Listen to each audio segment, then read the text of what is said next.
like we have a caller calling in from an 818 area code. Is that the one and only legendary Smooth B? Oh, yeah, absolutely. Nice and smooth. How you fun. feel? Hey. Hey. How are you? Hey. Oh, my God. What's going on? I'm great. How are you?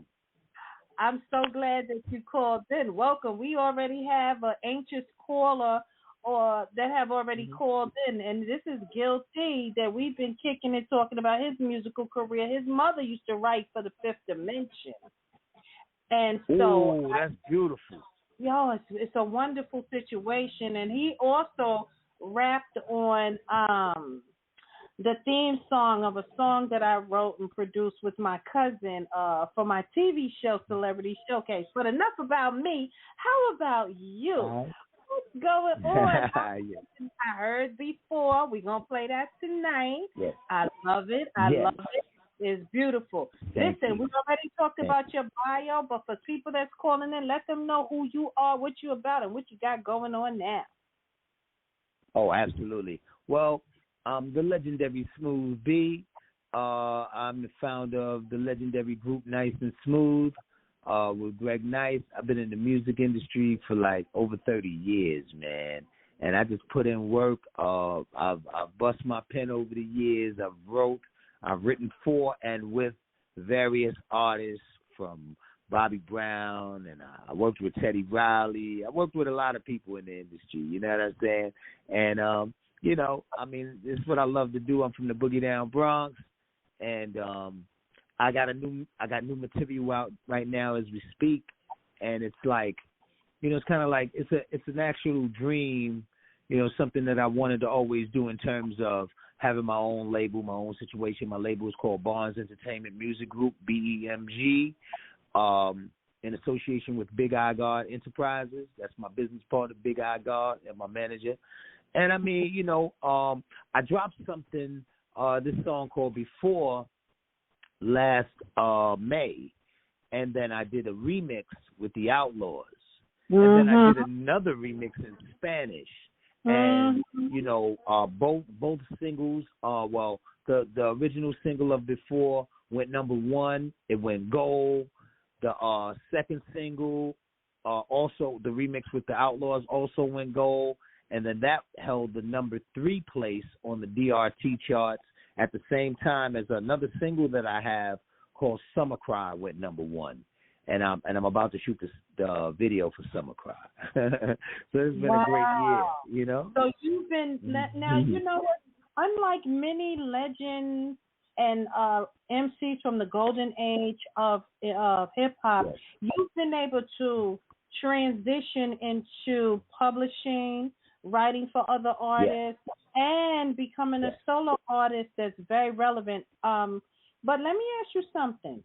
When you first started out, because the stories that I hear is that you started out working various jobs, and Dr. Ice of UTFO, you knew him, and then you ended up going someplace and meeting Bobby Brown, and next thing you know, you writing for Bobby Brown, which is incredible.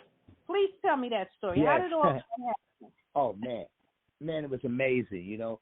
To add on to what you were saying, yes, this is the 80s, and I had various jobs, you know what I'm saying? I came from a very strong background as far as my family and just hustlers, man. Everybody put their work in, you know. So I was raised around a strong work ethic, and I just had all types of jobs, man, from receptionist to construction work to UPS. Like, I had all types of jobs. And at this one particular time, I was looking for work, and I was down on 42nd Street. And I ran into a friend from high school. Matter of fact, let me go in this other room because I'm actually, you know, I stay working. I'm in the studio as I'm speaking to you. Hold on, let me go in this other room. Hold on for a minute. Hold on for 1 second, sis. I don't want no interruptions. Yeah, you know, I'm putting the finishing touches on my album as we speak. But so man, so around about 1985. I got a job as a messenger, and I'm down in Midtown. My boy Mike White, you know, he went to my high school, and he knew my whole plight as far as music, you know. Because when I was in high school, I had formed a crew in high school, and so everybody knew I could rhyme and all of that. And so I happened to run into him a few years later after high school, and he was the supervisor at this, you know, this messenger company and all of that, right? So he gave me he got me a job, and the money was good. I was surprised. I was like, oh, word? Oh, they getting a little bag over here. So I so I started doing it, and at that time, you know, I was making demos. I was in my demo stage. So right. I always I would read the back of the album covers, and it would have the addresses of the record companies. So I came up with this brainstorm. I said, all right, if I was a messenger, then I knew where some of the record companies were. I could make my demo, and while I'm delivering packages, maybe I could drop some of my demos off and, you know, get on, you know. So this one particular day, and it was Mixmaster Ice. Mixmaster Ice was the DJ of UTFO, and he was very instrumental. And Dr. Ice was also instrumental, and I'll tell you how. You know, it's interesting. So long story short, I had met Mixmaster Ice, and this is funny how God works. I had met Mixmaster Ice like 3 weeks before I actually met Bobby Brown.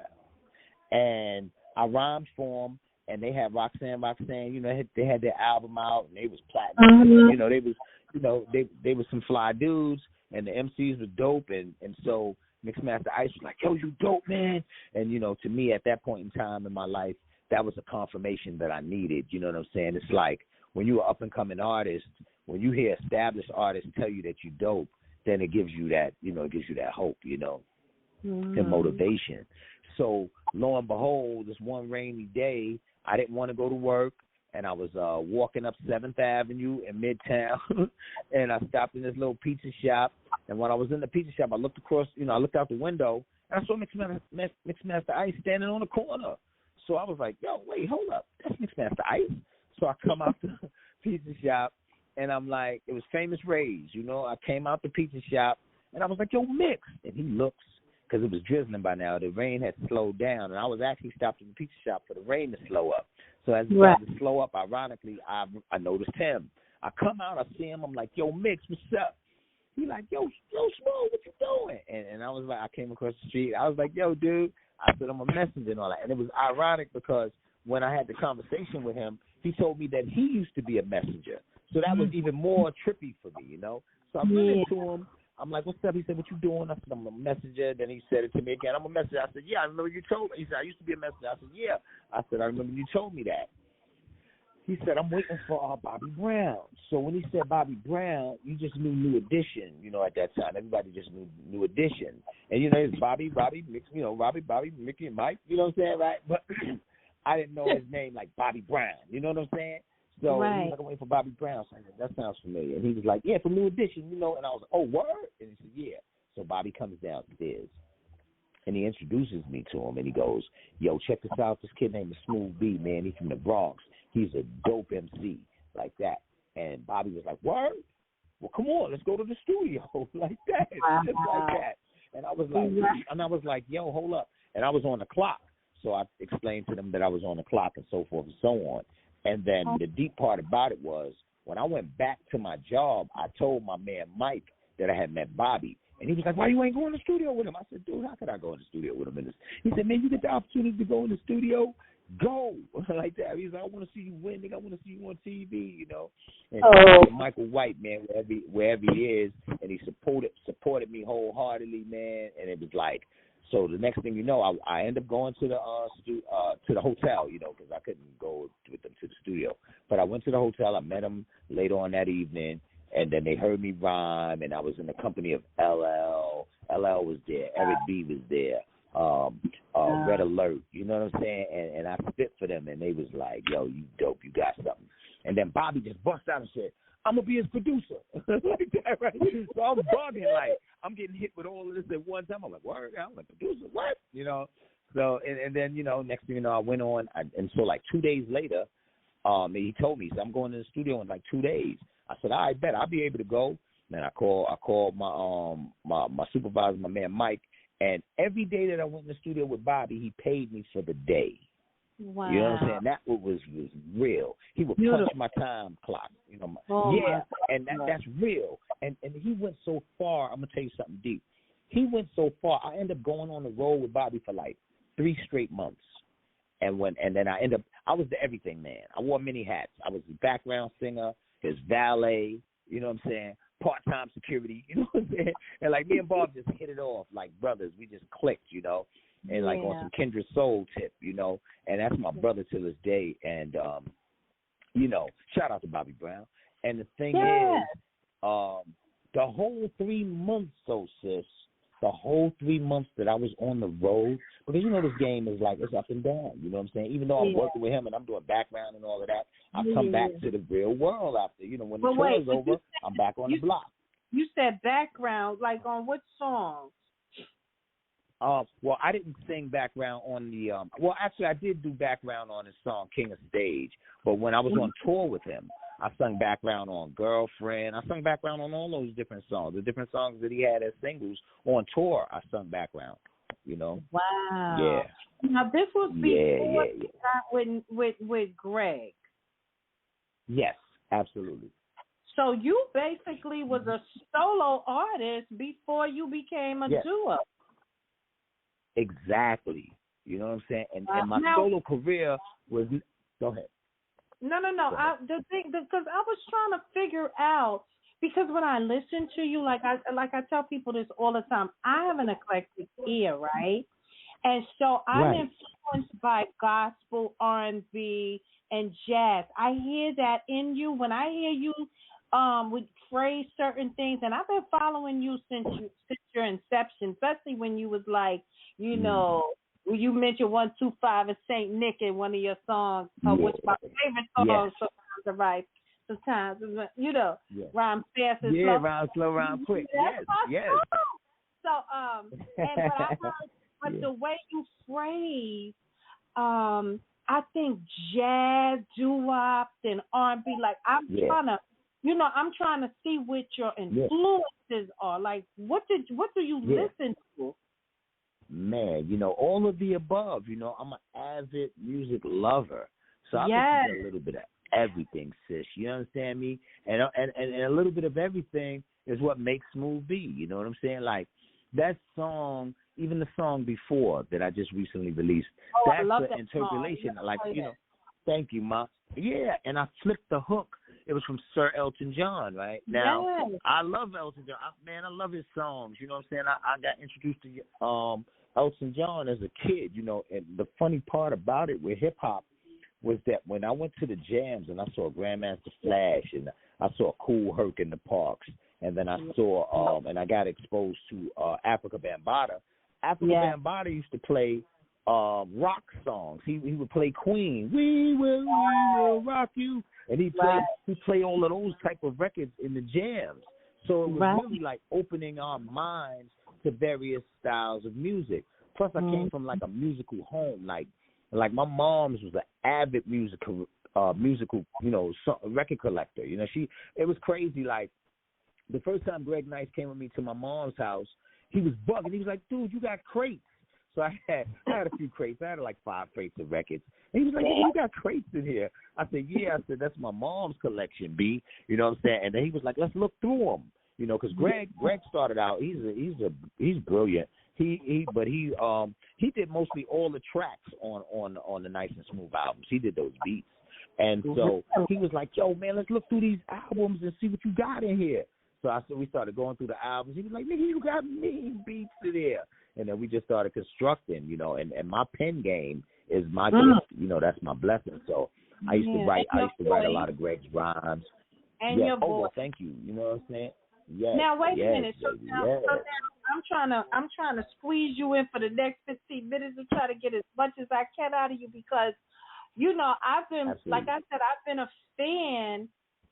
You know, I've been a fan. I've been a musical lover. You know, and all of the people that you named, you know, I know them because being the first female host of any music video hip hop show ever on Paragon Cable, like 85. I started in 85. Daniels. Oh, you a G with this thing. Go ahead. Yeah, I've been doing this way before, you know, everybody, you know, just read my book, Hip Hop Before the Fling, and you'll see. But my mentor was Ralph McDaniels, but I was also a producer.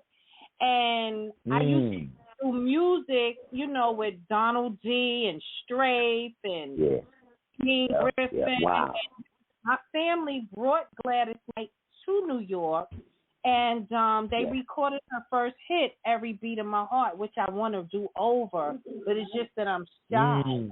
But getting back to you, your voice is a rarity. The only person that I knew that was doing rapping and singing was DJ Hollywood when I used to go to 371 Club. I'm aging myself, but people don't realize that's right. around since day one. You understand what I'm saying? In the Bronx, and I know you're from the Bronx, right?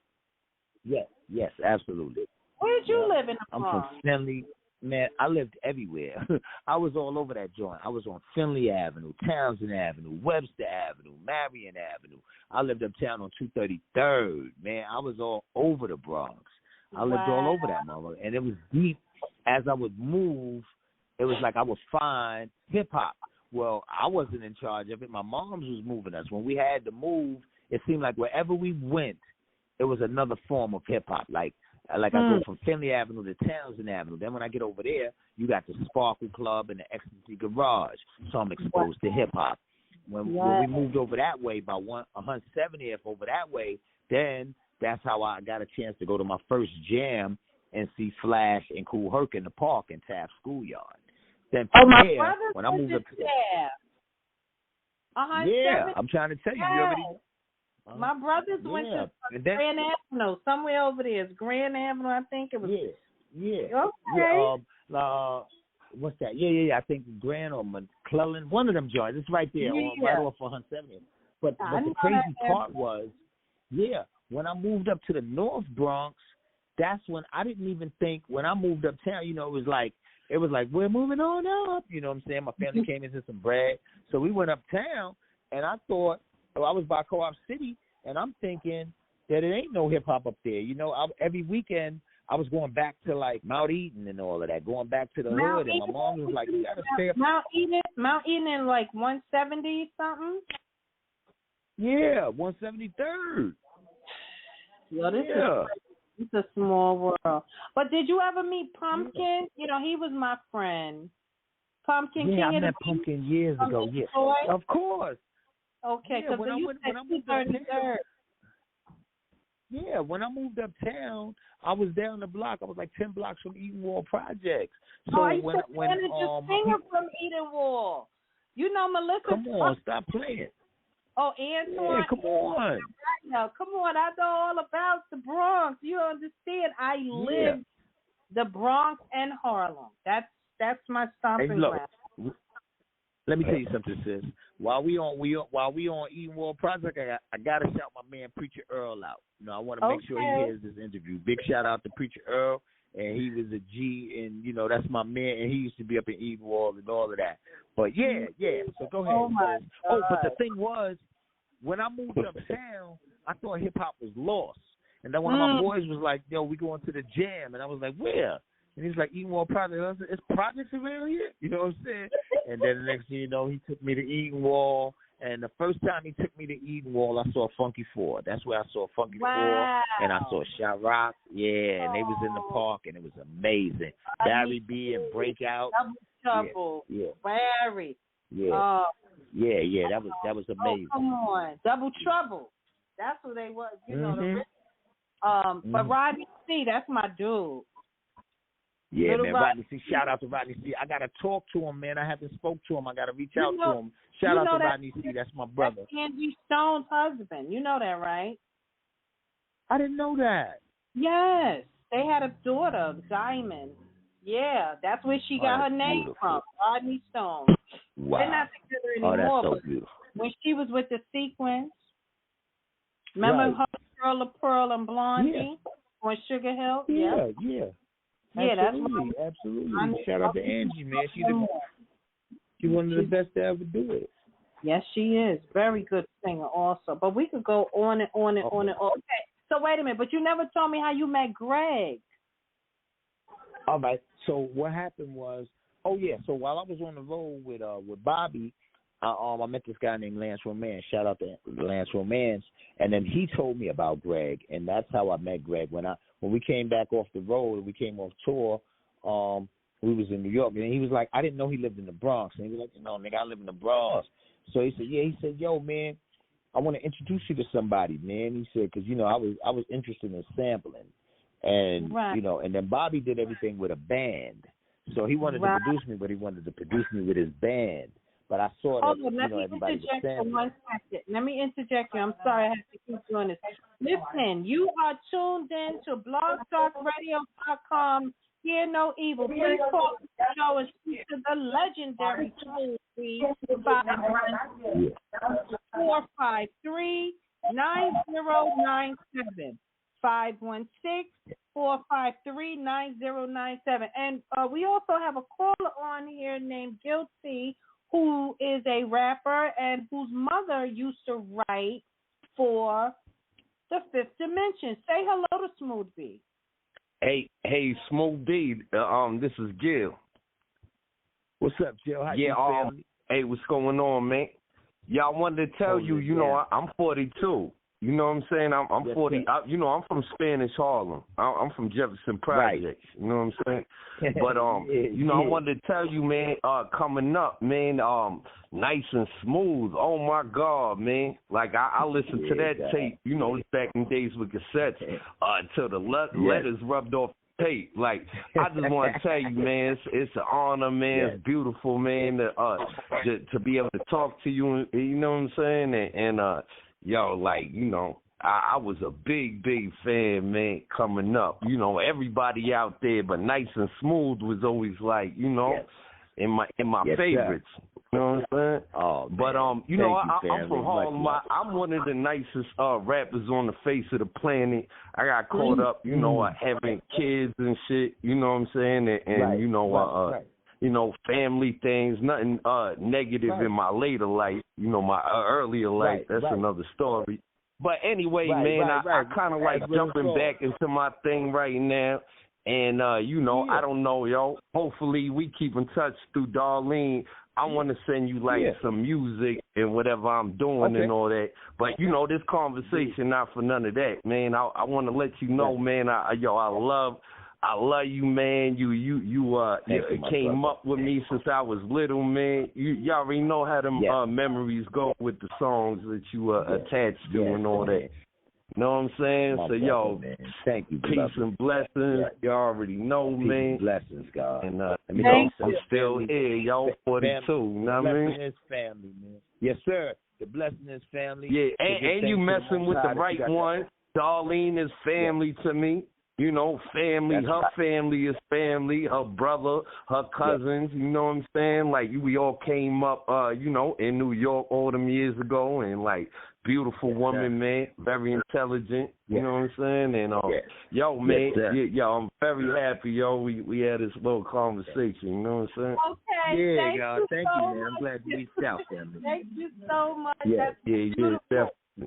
So you met, let's roll this up. You met Greg. How did you meet Greg?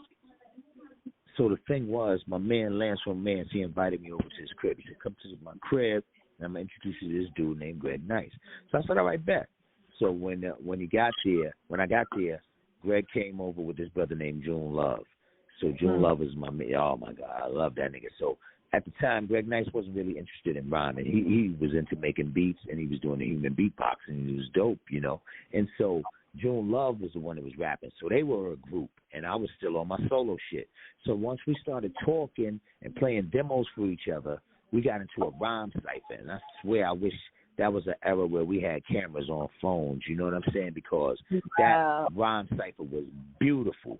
So me and June Love was going back and forth, and we was rhyming, and Greg was doing the human beatbox, and that shit was insane. And then we was like, we laughing and shit. We drinking 40s, and we just laughing. I was like, yo, man. I said, you got a way with words. He was like, you too, man. You incredible, Smoke.